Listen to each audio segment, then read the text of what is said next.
One welcome back to my channel dear Pharma Square. आज की इस वीडियो में हम लोग पढ़ेंगे कम्युनिटी फार्मेसी। मैंने इसका सिलेबस लिख दिया है पहले, ताकि ज़्यादा डिस्टर्बेंस ना हो हमें पढ़ने में। और यहाँ पे हमारा क्या क्या सिलेबस में है, ये पूरा टॉपिक हमारा सिलेबस में है। पूरा थियोरटिकल सब्जेक्ट है, तो बहुत ज़्यादा एक्सप्लेन नहीं करूँगी, छोटी छोटी चीज़ें बताऊँगी ताकि आप लोग उसको अपने एग्जाम में लिख पाओ। ठीक है, सबसे पहले मैं बताना चाहिए कम्युनिटी फार्मेसी होती क्या है। देखिए, कम्युनिटी फार्मेसी एक ऐसी फार्मेसी जहाँ पे पेशेंट आता है तो उसकी पेशेंट की केयर की जाती है, ड्रग को डिस्पेंस मतलब पेशेंट को ड्रग दी जाती है, डिस्पेंस की जाती है, और एडवाइस किया जाता है पेशेंट को कि ड्रग किस टाइम पे कब कब लेनी है। ठीक है, और इसके क्या क्या पोटेंशियल इफेक्ट्स हो सकते हैं। ठीक है, कम्युनिटी फार्मेसी एक ऐसी फार्मेसी होती है जहाँ पे जो पूरी कम्युनिटी के लिए होती है, जहाँ पे कोई भी पेशेंट आएगा, अपना प्रिस्क्रिप्शन दिखाएगा और ड्रग लेके जा सकता है। ठीक है, हॉस्पिटल फार्मेसी सिर्फ हॉस्पिटल के अंदर होती है, और हम लोगों ने देखा है ना कि हॉस्पिटल के अलावा भी बहुत सारी फार्मेसी खुली हुई होती हैं। तो जो हॉस्पिटल के अलावा जो फार्मेसीज होती हैं ना, उसको हम कम्युनिटी फार्मेसी बोलते हैं। मैं आप लोगों को एक देखो फोटो दिखा देती हूँ। ये जैसे कि पहले वाली, दूसरी वाली, तीसरी वाली, चौथी वाली, ये सारी क्या है, हमारी कम्युनिटी फार्मेसी। अब कम्युनिटी फार्मेसी क्यों बनाई जाती है, इसके स्कोप क्या क्या होता है। पेशेंट को मेडिसिन डिस्पेंस करने के लिए, ठीक है, प्रोवाइड पेशेंट काउंसलिंग, पेशेंट की हेल्थ मेंटेन करने के लिए, और ड्रग इन्फॉर्मेशन पेशेंट तक पहुंचाने के लिए। बहुत ज़्यादा एक्सप्लेन नहीं करूँगी, आप लोग इस चीज़ को पढ़ के भी लिख सकते हैं कि क्या होता है ये बेसिकली। कम्युनिटी फार्मेसी की डेफिनेशन आती है एग्ज़ाम में, 2 मार्क्स की या 3 मार्क्स की, तो आप लोग उसमें ये सब कुछ लिख सकते हो। देखिए, अब मेन क्या है हमारा कम्युनिटी फार्मेसी में, रिटेल ड्रग स्टोर और होलसेल ड्रग स्टोर का स्ट्रक्चर कैसा होता है, इस चीज़ को हम थोड़ा साइड रख के हम अपना स्ट्रक्चर बनाते हैं।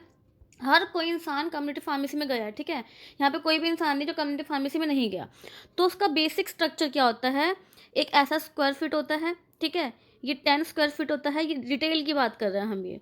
और यहाँ पे 15 स्क्वायर फीट होता है। अब देखो, यहाँ पे एक विंडो, हर किसी ने देखा है हॉस्पिटल कम्युनिटी फार्मेसी में बाहर एक डिस्प्ले विंडो होती है, जहाँ पे ड्रग को डिस्प्ले किया जाता है, छोटे छोटे ड्रग को अट्रैक्ट, पेशेंट को अट्रैक्ट करने के लिए डिस्प्ले विंडो है ये।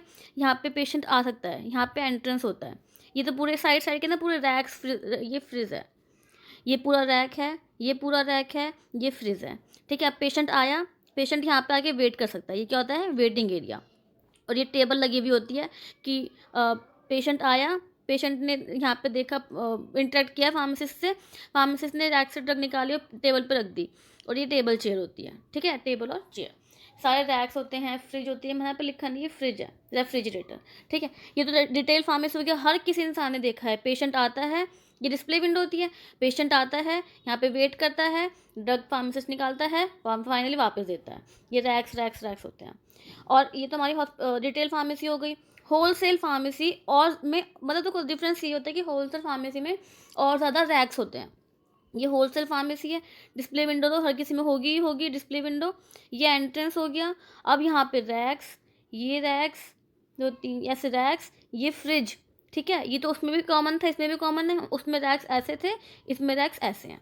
अब क्या होता है, वेटिंग एरिया। अब होलसेल फार्मेसी तो बहुत बड़ी फार्मेसी होती है, यहाँ पे बहुत सारी ड्रग्स होती हैं। ठीक है, तो ये इस तरीके का होता है कि यहाँ पे फार्मासिस्ट या फिर काउंटर होता है, एडमिनिस्ट्रेशन काउंटर, मतलब कि एक तरीके से बिलिंग काउंटर होता है। यहाँ पे पेशेंट का वेटिंग एरिया होता है, पेशेंट आता है, ड्रग देखता है और बिल करवाता है यहाँ पे। ठीक है, तो इस तरीके का ये वेटिंग, ये चेयर्स होती हैं, ये चेयर्स हैं, और ये वेटिंग एरिया है, ये वाला वेटिंग एरिया है। यहाँ पे ड्रग वगैरह को डिस्पेंस किया जाता है, दिया जाता है पेशेंट को। तो ये हमारी होलसेल ड्रग स्टोर हो गई। इसमें ज़्यादा एक्सप्लेन करने वाली चीज़ नहीं है, आप लोगों को एक बार समझना है और खुद से लिखना है इस चीज़ को। अब मैंने यहाँ पे आपको समझाने के लिए, ये ज़रूरी नहीं है ये वाला पॉइंट, आप इस पूरी चीज़ को छोड़ सकते हो। आपको सिर्फ समझाने की मैंने यहाँ पे ये बना दिया गया है कि हमने हॉस्पिटल फार्मेसी पढ़ा था ना, उसका स्ट्रक्चर ऐसा था, बिल्कुल अलग था, कि यहाँ पे रॉ मटेरियल वगैरह ये सब कुछ था। मैं इसको एक्सप्लेन नहीं करूँगी क्योंकि यहाँ पे ज़रूरत ही नहीं है, आप लोग बस देख लीजिए।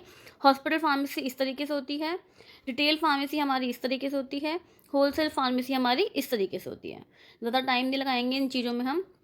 हम लोग मेन चीज़ पे आते हैं, ऑब्जेक्टिव ऑफ लेआउट डिज़ाइन, कि लेआउट डिज़ाइन इस तरीके से क्यों किया जाता है, रैक्स क्यों होते हैं, फ्रिज क्यों होता है, इतनी अट्रैक्टिव क्यों होती है, डिस्पेंसिंग डिस्प्ले विंडो में इतनी सारी ड्रग्स क्यों लगाई जाती है, क्यों होता है सब कुछ, कस्टमर्स को अट्रैक्ट करने के लिए कि ज़्यादा से ज़्यादा कस्टमर आए। देखो आजकल हर किसी को क्या चाहिए, पैसा। तो अब कस्टमर आएगा, उसने देखा कि हाँ मेरे को पैरासीटामोल लेनी है, साथ में डिस्प्ले विंडो पे लगी हुई है कोई सी क्रीम, मान लो फेस वॉश क्रीम, तो पेशेंट क्या लेगा, फेस वॉश भी ले सकता है, क्रीम भी ले सकता है। तो एक तरीके से कस्टमर को अट्रैक्ट करने के लिए सेल इंक्रीज करने के लिए ड्रग की, कस्टमर सेटिस्फेक्शन के लिए, और अपीयरेंस ऑफ स्टोर, मतलब ये तो है स्टोर के अपीयरेंस को मेंटेन करने के लिए। टाइप ऑफ ड्रग स्टोर, देखो ड्रग स्टोर जो होता है मोस्टली हमें यहाँ पे पढ़ाया गया है वो 4 तरीके का होता है। Traditional drug store, personal service drug store, prescription oriented, super drug store. Picture से आप लोग समझ गए होंगे, मैं आप लोगों को थोड़ा थोड़ा बता देती हूँ। ट्रेडिशनल ड्रग स्टोर क्या होता है, ये एक ऐसा ड्रग स्टोर होता है जहाँ पे पेशेंट जो है प्रॉपर ड्रग स्टोर में एक्सपोज हो सकता है। Drug store is expose to patient, मतलब पेशेंट जाके ड्रग स्टोर में प्रॉपर अपने आप को एक्सपोज कर सकता है। इसमें चांसेस होते हैं कि चोरी के चांसेस होते हैं कि फार्मासिस्ट ने अपनी ड्रग एक जगह रखी, वो दूसरी जगह गया, इतने पेशेंट उस ड्रग को चुरा सकता है। ठीक है, तो ट्रेडिशनल ड्रग स्टोर में एक हमारा डिसएडवांटेज होता है कि यहाँ पे थेफ्ट के चांसेस ज़्यादा होते हैं। आप लोग इस चीज़ को पढ़िए, आप लोग समझिए, फिर पढ़िए, आप लोगों को अच्छे से याद हो जाएगा। पर्सनल सर्विस ड्रग स्टोर क्या होता है, एक छोटा ड्रग स्टोर होता है। ये एक छोटा ड्रग स्टोर होता है, यहाँ पे पेशेंट आता है, प्रिस्क्रिप्शन दिखाता है और ड्रग लेके जा सकता है। ठीक है, अब यहाँ पे क्या होता है, इसकी सक्सेस किस पे डिपेंड होती है, एम्प्लॉय की सर्विस पे और कस्टमर के फ्रेंडली बिहेवियर पे इसकी सक्सेस डिपेंड होती है। प्रिस्क्रिप्शन ओरिएंटेड, जैसे अपोलो फार्मेसी होती है अलग अलग जगह, मैक्स फार्मेसी होती है अलग अलग जगह, तो ये प्रिस्क्रिप्शन ओरिएंटेड बोला जाता है इनको। इसमें पेशेंट आके प्रिस्क्रिप्शन दिखा के जा सकता, प्रिस्क्रिप्शन दिखा के ड्रग लेके जा सकता है। इसमें मेन चीज़ें होती हैं कि प्रॉपर सिटिंग एरिया होता है जहाँ पे पेशेंट ने अपना ड्रग, अपने प्रिस्क्रिप्शन दिखाया, फिजिशियन सॉरी फार्मासिस्ट को, वो प्रॉपर बैठ सकता है अब जब तक उसका प्रिस्क्रिप्शन डिस्पेंस हो रहा है। प्रिस्क्रिप्शन डिस्पेंस हुआ, बुलाया जाएगा पेशेंट को, पेशेंट अपनी ड्रग लेगा और चला जाएगा। यहाँ पे प्रॉपर वेटिंग एरिया होता है। अब इसमें क्या होता है, ऑर्थोपेडिक सर्जिकल आइटम्स अलग जगह पे होते हैं और जो प्रिस्क्रिप्शन की ड्रग्स होती हैं वो अलग जगह पे होती है। ठीक है, सुपर ड्रग स्टोर, अब तो ये देखो देखने से ही पता चल रहा है कि बहुत बड़ा ड्रग स्टोर होता है। पेशेंट आता है, अपनी ड्रग खुद ही देखता है, खुद ही ढूंढता है, निकालता है और बिलिंग काउंटर पर जाके बिल करवा देता है। तो ये हमारा सुपर ड्रग स्टोर होता है। ठीक है, 4 तरीके के कौन कौन से, ट्रेडिशनल, पर्सनल, प्रिस्क्रिप्शन ओरिएंटेड और सुपर ड्रग स्टोर। इस चीज़ को देखिए, आप लोगों को अच्छे से याद हो जाएगा। पॉज कर करके एक बार पढ़ लीजिए थ्योरी, मैं थ्योरी नहीं पढ़ा रही हूँ क्योंकि बहुत ज़्यादा लंबी वीडियो बन जाएगी फिर। लीगल रिक्वायरमेंट्स ऑफ यहाँ पे legal requirement of establishment of drug store, मतलब ड्रग स्टोर को इस्टेब्लिश करने के लिए हमें कौन कौन से लाइसेंस चाहिए होते हैं। इसके पहले मैंने इसको ना एक वीडियो स्क्रीनशॉट फॉर्म में बना रखा है, लेकिन इससे पहले हमें मेन चीज़ें पता होनी चाहिए। शेड्यूल एक्स C1 और रिस्ट्रिक्टेड लाइसेंस मतलब क्या होता है। शेड्यूल एक्स ऐसी ड्रग्स आती हैं उसमें जहाँ पे ऐसी ड्रग्स जो प्रिस्क्रिप्शन के बिना नहीं ली जा सकती है। ठीक है, शेड्यूल C1 में बायोलॉजिकल और स्पेशल प्रोडक्ट्स आते हैं। सी में क्या आएगा, इंजेक्टेबल ड्रग्स। C1 में क्या आएगा, non injectable drugs. Restricted licence ऐसे बिजनेस जहाँ पे ड्रग्स को सेल करने के लिए क्वालिफाइड पर्सन की रिक्वायरमेंट नहीं होती। वो क्वालिफाइड पर्सन कौन सा होता है, फार्मासिस्ट। मतलब रिस्ट्रिक्टेड लाइसेंस ऐसी ड्रग्स होंगी वहाँ, रिस्ट्रिक्टेड लाइसेंस ऐसी ड्रग्स के लिए होता है जिनको सेल करने के लिए क्वालिफाइड पर्सन की ज़रूरत नहीं होती। ठीक है, अब हम लाइसेंस पढ़ते हैं। ठीक है, legal requirement of establishment of drug store, ये 2 चीज़ों को फॉलो करता है, फार्मेसी एक्ट 1984 और cosmetic act, drug and cosmetic act 1940 and rule 1945। Forms कौन कौन से होते हैं, देखो एक मिनट, हाँ, फॉर्म ऑफ लाइसेंस कौन कौन से होते हैं हमारे, रिटेल, रिस्ट्रिक्टेड और होलसेल। अब इसमें मेन चीज़ें क्या आती हैं, देखो फॉर्म 20, 21, 20F, सब चीज़ें वही हैं, बस फॉर्म के नाम याद रखने हैं। रिस्ट्रिक्टेड में क्या होगा, 20A, 21A, होलसेल में क्या होगा, 20B, 21B, 20G। अब फॉर्म 21, फॉर्म 20F क्या क्या आता है इसमें। 20 में वो ड्रग्स होती हैं जो शेड्यूल C1 और शेड्यूल X में आती हैं। 21 में कौन कौन सी ड्रग्स होती हैं, जो शेड्यूल C1 में आती हैं बट नॉट इन X में नहीं आती। शेड्यूल F में 20F में कौन सी ड्रग होती हैं, जो शेड्यूल X में आती हैं। ठीक है, फॉर्म 20 में, सॉरी। तो ठीक है, ये समझ में आया आप लोगों को।